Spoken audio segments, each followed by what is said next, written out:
Welcome to Lesson 1 of the Code for Kids Python course. In this lesson, we will be covering replit setup, Python syntax, comments, the print function, and variables.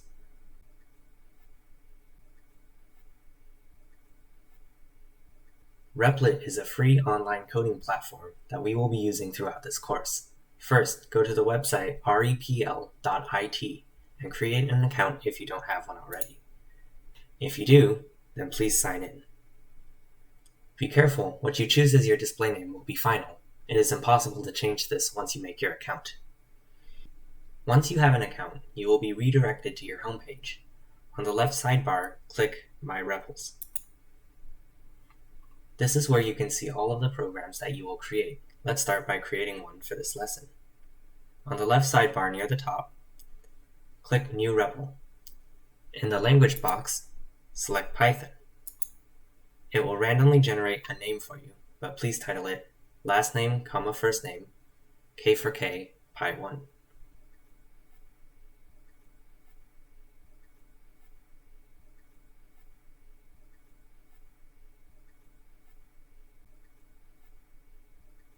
Then click Create REPL. You will then be brought to the coding interface. Allow me to briefly explain all of the buttons. Starting from the top, you will see your display name, as well as the name of the program. On the left of that, you can click the three bars to pull out the same sidebar we saw earlier.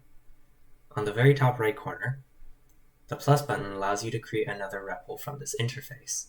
The upgrade button lets you upgrade your account, but I do not suggest you do that. And the share button lets you share this program with a collaborator. Let's share this program with your instructor. Click Share, then enter the instructor's email in the top box. Then hit the invite button. This is how your instructor will check your homework throughout this course, unless he or she mentions otherwise.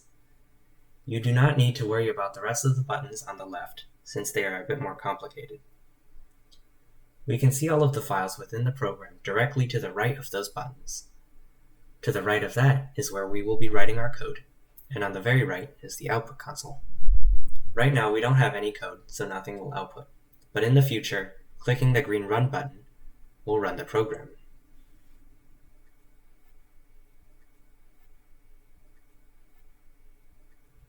As with any programming language, we first need to understand how the computer reads a Python program. The computer will always read from top to bottom and from left to right in your code. So the computer will read the first line, then the second, then the third, until there is no more code left to read. Then the program will terminate or stop. Also, it is very important to be unambiguous when coding. The computer can only read explicit statements, for example, mathematical operations. If any ambiguity arises, most likely the computer will output something you did not intend. In Python, spacing is also very important. If you know any other programming languages, you may already know that some require you to end each line with a special symbol, like a semicolon. However, in Python, this is not the case. So the computer is dependent on spacing to know which lines of code belong where. Later in this course, we will see that in more detail.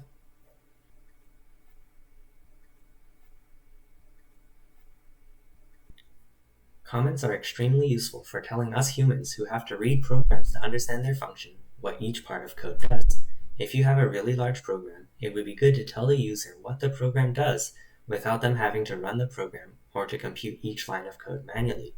Comments are denoted by a pound symbol or an octothorpe to be precise, and anything following that will be ignored by the computer. Notice the text is gray here, whereas if I did not have this pound symbol, the text would be darker and yield me an error. You can see by the red line. You can even place a comment at the end of a line of code. For example, take this line, which prints Hello World in the console. I can add a comment to this line by putting it right after that line of code. Remember, the computer reads left to right, so once it encounters the pound symbol, it will ignore the rest of the line and skip to the next.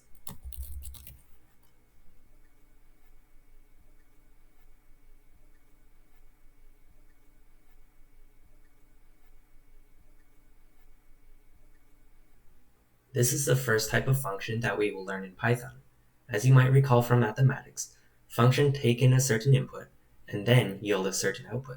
In this case, the print function takes whatever we put on the inside of the parentheses and it will print it to the console. If you are observant, when I typed in print in REPL, it already provided me with help on what I can put on the inside of this function. There are a lot more complicated aspects of just the print function, but we will focus on the most simple case. I can print a specific output, character for character, if I surround what I want in quotations.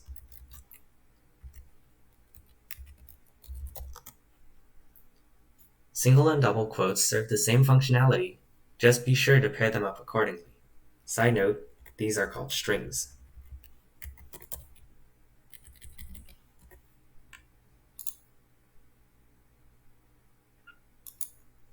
I can also put on the inside of the print statement a mathematical operation. Remember, if I put the quotations around it, it will print exactly what I put in.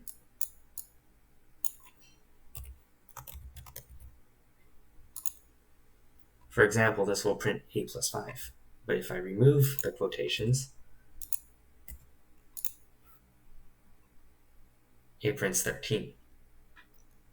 In addition, we can concatenate two values, one of which must be a string.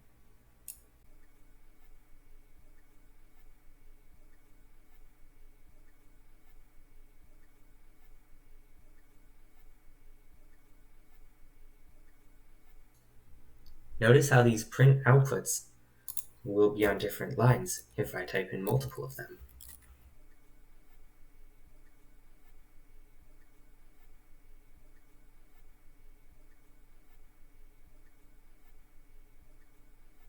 This is because Python automatically starts every print function with a hidden new line command. We can artificially break onto a new line with the \n command in a string.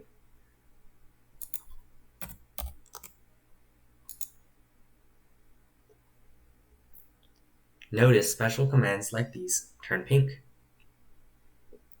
Let's practice. Try to predict the output of these functions.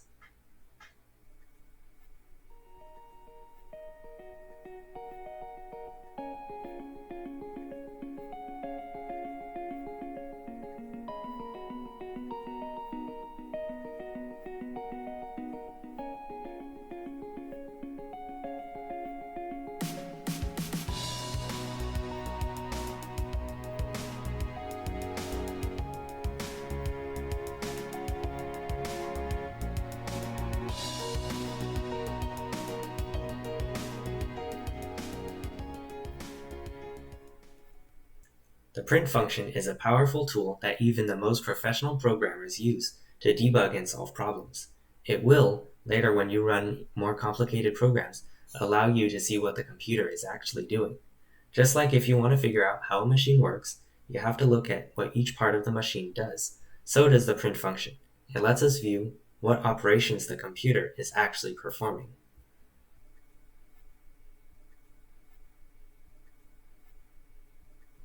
Variables are a method of storing data that the Python program can recall again and again. In addition to storing data, the program can change these values later on, hence the name variables. We can assign a variable to a specific value with the equals sign. This is different from math, though, since it is an assignment operator, not a mathematical equality symbol. Effectively, we are saying whatever variable we put on the left will be assigned the value on the right. We may use any variable name we want as long as we adhere to some of the rules. Names must start with a letter or underscore character. Names must only include alphanumeric characters A through Z, 0 through 9, and the underscore character. Names are case sensitive. For example, lowercase a is different from uppercase a. Variable names should be, but don't have to be, descriptive of the value they contain. This makes it easy to remember what value it is.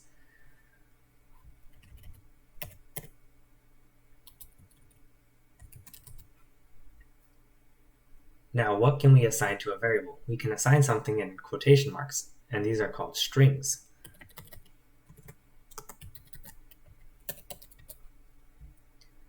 But we can also assign a number, or even an arithmetic operation.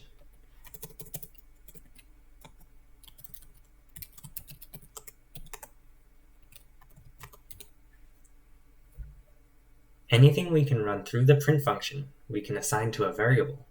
We may also have multi-variables, each with their own values.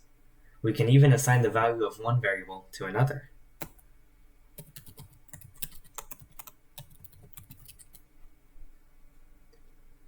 The print function allows us to put variables inside, and it will print the value of that variable.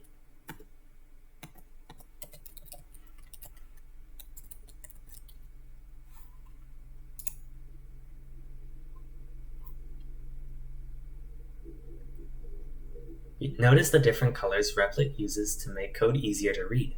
Functions are purple, strings are red, special commands are pink, and numbers are green.